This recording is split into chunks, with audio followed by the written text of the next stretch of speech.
bem? Hoje nós estamos aqui para tratar a respeito de confissão. Então nós já começamos a estudar as provas em espécie, já sabemos tudo sobre depoimento pessoal e agora nós precisamos entender toda a dinâmica da confissão. E para começar, como sempre, nós temos que invocar a doutrina brasileira, para que a doutrina brasileira nos diga um conceito de confissão. E para essa, nós vamos buscar os ensinamentos do professor Fred Didier Júnior, da professora Paula Sarno Braga e do professor Rafael Alexandria de Oliveira. Eles dizem para nós o seguinte: há confissão quando alguém reconhece a existência de um fato contrário ao seu interesse e favorável ao do seu adversário. Então nós precisamos entender que a confissão exige alguns elementos para que ela se configure. O primeiro elemento básico é que haja um sujeito, ou seja, deve haver alguém que confesse. Obviamente que esse sujeito deve ser maior, deve ser capaz, ele deve ter capacidade para praticar os atos da vida civil, logo também para confessar, certo? Então, nós precisamos ter um sujeito declarante. É o primeiro elemento para que se configure confissão. O segundo elemento é que esse sujeito deve ter vontade para declarar um fato. Disso decorre a necessidade de capacidade, obviamente, né? E, obviamente, que se ele tem vontade de declarar um fato, essa confissão pode ser espontânea ou pode ser provocada, mas o fato é que essa confissão ela não pode ser fruto de erro e nem de coação. Então, essa vontade deve ser livre e desimpedida. E, além disso, como elemento, terceiro elemento do conceito de confissão é o fato, só que é um fato contrário ao interesse de quem está confessando. Esses três elementos vão configurar para nós o conceito de confissão. Sujeito declarante, sujeito capaz que possa declarar, que vai manifestar a sua vontade, né, livre e desimpedida de erro ou de dolo ou de qualquer coação, e além disso, ele vai confessar um fato contrário ao seu próprio interesse. Haverá confissão, obviamente, sempre que, por exemplo, o autor confessar sobre um determinado fato que contraria o seu próprio interesse, ou sempre que o réu confessar sobre um determinado fato que contrarie o seu próprio interesse. Certo? Não há como se configurar confissão para efeitos processuais quando se está diante da admissão da veracidade de um determinado fato feita pelo autor, mas se esse fato não é contrário ao interesse do autor. Se esse fato beneficia o autor, o juiz não vai considerar essa admissão como confissão. Não vai considerar essa admissão como um meio de prova, senão seria ilógico, né? É óbvio que o que se espera é que o autor admita os fatos que lhe beneficiem. É óbvio que o que se espera é que o réu admita os fatos que lhe beneficiem. Não se espera, obviamente, que o autor admita um fato que vai lhe prejudicar. E sempre que isso acontecer, vai se estar diante da confissão. Certo? Outra coisa que nós precisamos entender a respeito desse conceito de confissão é diferenciar a confissão de reconhecimento jurídico do pedido. Quando nós estudamos sobre as possíveis respostas que o réu pode dar no processo, nós vimos que o réu pode reconhecer a procedência do pedido formulado pelo autor. Quando o réu reconhece a procedência do pedido formulado pelo autor, ele admite que os fatos alegados pelo autor são verdadeiros, mas mais do que isso, ele admite que as consequências jurídicas daqueles fatos também são verdadeiras, certo? Então, o reconhecimento jurídico do pedido é algo muito maior. Ele contempla os fatos e as consequências jurídicas. Ele admite que todo aquele pedido, ou parte daquele pedido formulado pela parte autora, é procedente, certo? Agora, quando se tem confissão, a confissão vai, os efeitos da confissão vão permanecer sobre os fatos, elas não vão, os efeitos não vão recair necessariamente sobre as consequências jurídicas daqueles fatos. Quando há confissão, o que se tem é uma parte admitindo que os fatos ou que um fato alegado pela outra parte é verdadeiro. Confissão, então, é uma questão relativa a fatos. Aí, a leitura que o juiz vai fazer disso, das consequências jurídicas desse fato, é outra história, é ato diverso desse. O que interessa, então, na confissão é que se vê a admissão de verdade sobre um determinado fato discutido naquela demanda, enquanto que o reconhecimento jurídico do pedido é algo muito maior, porque ele não contempla apenas o fato, ele contempla também as consequências jurídicas. E aí, diante do reconhecimento jurídico do pedido, do reconhecimento da procedência do pedido feito pelo réu, o que acontece é que o juiz apenas cabe homologar aquele reconhecimento, enquanto que na confissão não. O réu pode, por exemplo, confessar um determinado fato, mas na hora do julgamento o juiz entender que aquele fato não é relevante para o julgamento da causa e mesmo assim dar ganho de causa para o réu. É possível que o réu, por exemplo, confesse um determinado fato, mas o juiz entenda que há provas muito mais contundentes no sentido contrário. E aí o juiz vai valorar essas provas e vai entender que o réu mesmo assim deve ganhar a ação nesse caso e o pedido pode ser julgado improcedente. Então, a confissão ela não vai vincular o juiz no momento do julgamento necessariamente, certo? O juiz pode se convencer pela confissão ou pode não se convencer. Isso vai depender das outras provas que tenham sido produzidas nos autos do processo. Ao passo que, quando houver o reconhecimento da procedência do pedido, ao juiz não caberá outra conduta senão a conduta de homologar o reconhecimento jurídico do pedido feito pelo réu e dar ganho de causa ao autor. Só um detalhe, os exemplos que eu usei aqui foram no sentido de o réu confessar, mas é possível também que o autor confesse, certo? E é possível também que o autor reconheça a procedência do pedido formulado pelo réu na reconvenção. Nós sabemos que o réu, ao apresentar sua defesa, na sua contestação, pode abrir um tópico e apresentar, dependendo do caso, a sua reconvenção, que é uma nova ação dentro daquele processo. Nessa nova ação, o réu passa a estar no polo ativo e o autor passa a estar no polo passivo. E aí, nesse caso, o autor pode fazer o reconhecimento da procedência do pedido formulado pelo réu na reconvenção. Ok?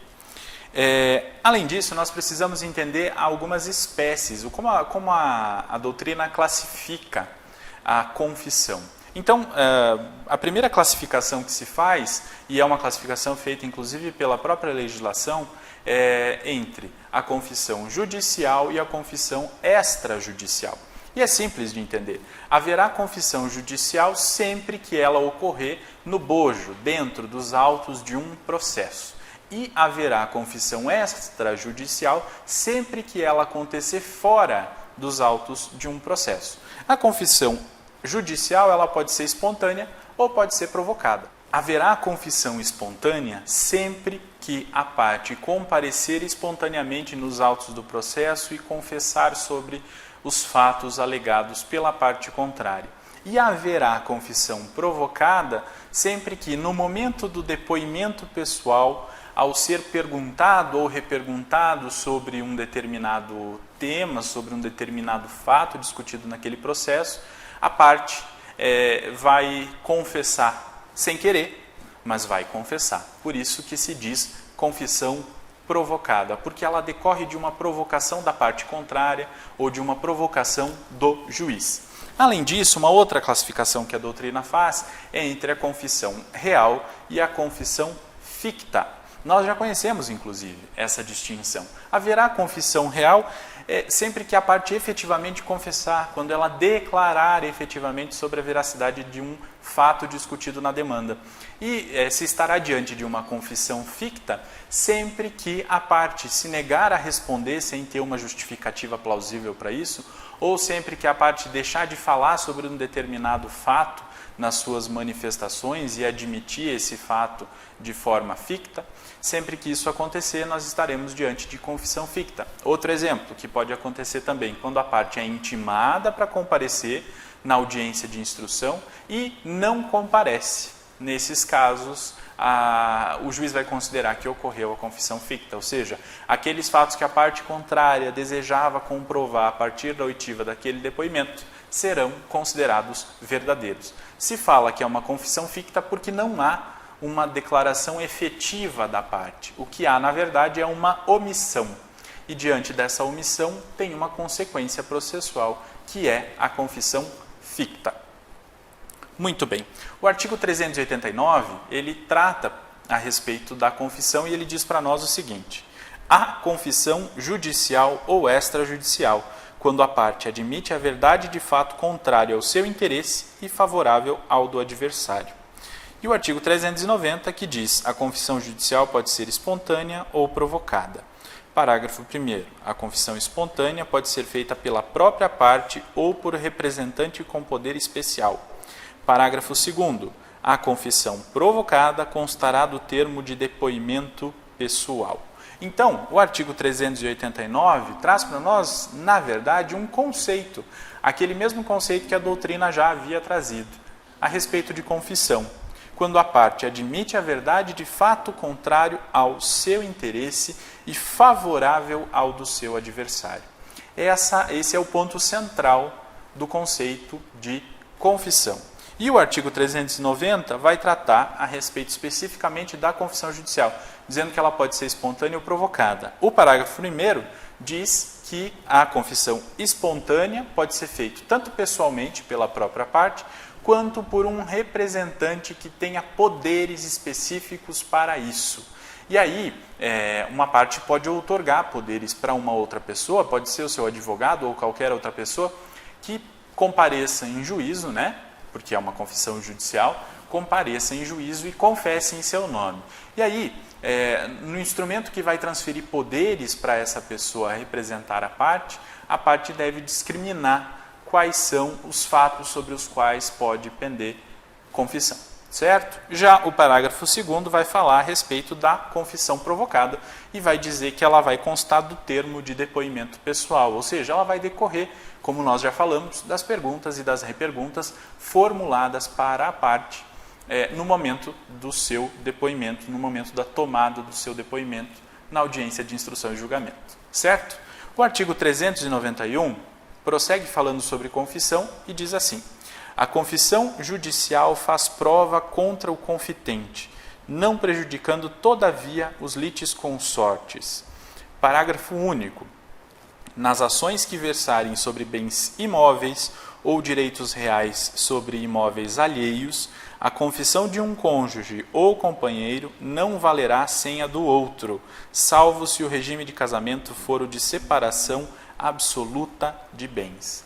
Então, o que o artigo 391 está tratando é da eficácia, do alcance da confissão. E ele diz que a confissão vai fazer prova contra o confitente, ou seja, a confissão faz prova contra aquele que confessou, mas não vai fazer prova contra os litisconsortes, certo? Isso é muito importante, porque um litisconsorte não pode ser prejudicado pela confissão feita pelo outro litisconsorte, né? Nós lembramos que a regra geral do litisconsórcio é que os atos que forem benéficos aproveitam aos demais litisconsortes. Os atos que forem prejudiciais não irão aproveitar aos demais litisconsortes. Já o artigo 392 continua tratando sobre a eficácia e diz assim: não vale como confissão a admissão em juízo de fatos relativos a direitos indisponíveis. E o parágrafo 1º: a confissão será ineficaz se feita por quem não for capaz de dispor do direito a que se referem os casos confessados. Parágrafo 2º: a confissão feita por um representante somente é eficaz nos limites em que este pode vincular o representado. Então, de regra, o que o artigo 392 tenta proteger são aqueles casos em que estão em jogo direitos indisponíveis. Para que haja confissão, seja ela real, seja ela ficta, é necessário que o direito discutido na demanda seja de caráter disponível. Se for um direito indisponível que esteja sendo discutido, pouco importa que haja confissão ou que não haja confissão, porque nesse caso a confissão não terá eficácia. Só terá eficácia a confissão se no processo se estiver discutindo direito disponível, certo? O artigo 394 vai tratar do seguinte: a confissão extrajudicial, quando feita oralmente, só terá eficácia nos casos em que a lei não exija prova literal. Também está tratando de um limite à eficácia da confissão, aqui tratando da confissão extrajudicial que tenha sido feita de forma oral, para dizer que ela só terá eficácia nos casos em que a lei não exija prova literal do que esteja sendo alegado, certo? Na sequência, o artigo 393 vai tratar a respeito de dois conceitos que nós precisamos entender muito bem, que é o conceito da irrevogabilidade e o conceito da anulação da confissão. Vamos conferir o que ele disse? A confissão é irrevogável, mas pode ser anulada se decorreu de erro de fato ou de coação. Parágrafo único. A legitimidade para a ação prevista no caput é exclusiva do confitente e pode ser transferida a seus herdeiros se ele falecer após a propositura. Então, o que ele está dizendo no artigo 393, que a confissão é irrevogável. Uma vez que tenha ocorrido a confissão, a parte que confessou não pode revogá-la, não pode desdizer o que já disse, certo? Agora, diferente é o caso da anulação da confissão. Muito embora ela não possa ser revogada, ela pode ser anulada. A revogação da confissão tem a ver com o seu conteúdo. O que é dito não pode ser desdito. Entretanto, nós temos o fenômeno da anulação, sempre que, de acordo com o artigo 393, se estiver diante de um erro de fato ou de coação. Sempre que a parte erra ao confessar, ela confessa motivada por um erro, ou ela confessa porque ela está sendo coagida, é possível anular essa confissão para que ela para que os seus efeitos desapareçam. Então se anula esse ato jurídico. Enquanto que a revogação tem a ver com o conteúdo da confissão, a anulação tem a ver com a sua forma, ou seja, procedimento pelo qual se obteve a confissão deve ser anulado porque houve um erro, de fato, ou a parte foi coagida a confessar naquele sentido, certo? Então, esses dois conceitos de revogação e anulação devem ser entendidos, a fim de que se saiba que a confissão pode, então, ser anulada, entretanto, ela não pode ser revogada. Indivisibilidade do depoimento é o que prevê o artigo 395. Vamos conferir o que ele diz. A confissão é, em regra, indivisível, não podendo a parte que a quiser invocar como prova aceitá-la no tópico que a beneficiar e rejeitá-la no que lhe for desfavorável. Porém, cindir-se-á quando o confitente a ela aduzir fatos novos, capazes de constituir fundamento de defesa de direito material ou de reconvenção. Então, de regra, a confissão ou o depoimento do qual decorreu a confissão é indivisível. Essa indivisibilidade quer dizer que a parte não pode tomar uma parte do depoimento como válido, querer usar uma parte do depoimento, aquela parte que lhe beneficia, e na parte que não lhe beneficia querer desconstituir. Nesses casos, o depoimento deve ser encarado como uno, como indivisível, e todo ele deve ser considerado, não só a parte que beneficia, não só o trecho do depoimento que beneficie a parte que quer utilizar aquele depoimento do qual decorreu aquela confissão. Entretanto, lá no final do artigo 395, ele autoriza a cisão desse depoimento quando o confitente, ou seja, quando a pessoa que está confessando, a ela aduzir fatos novos, capazes de constituir fundamento de defesa de direito material ou de reconvenção. Então, se constar daquele depoimento fatos novos que possam ser usados como fundamentos de defesa de direito material ou de reconvenção, aí sim será possível fazer essa cisão no depoimento. Daí é possível considerar um trecho do depoimento e não o outro trecho, ok? Mas de regra, o depoimento do qual decorre a confissão é indivisível. Alertando só que o artigo 395 diz que a confissão é, em regra, indivisível. Na verdade, sendo tecnicamente mais apropriado, ele deveria dizer que o depoimento do qual decorre a confissão é, em regra, indivisível. Certo? Era isso que nós tínhamos que tratar sobre confissão. Nos vemos na próxima aula. Até lá!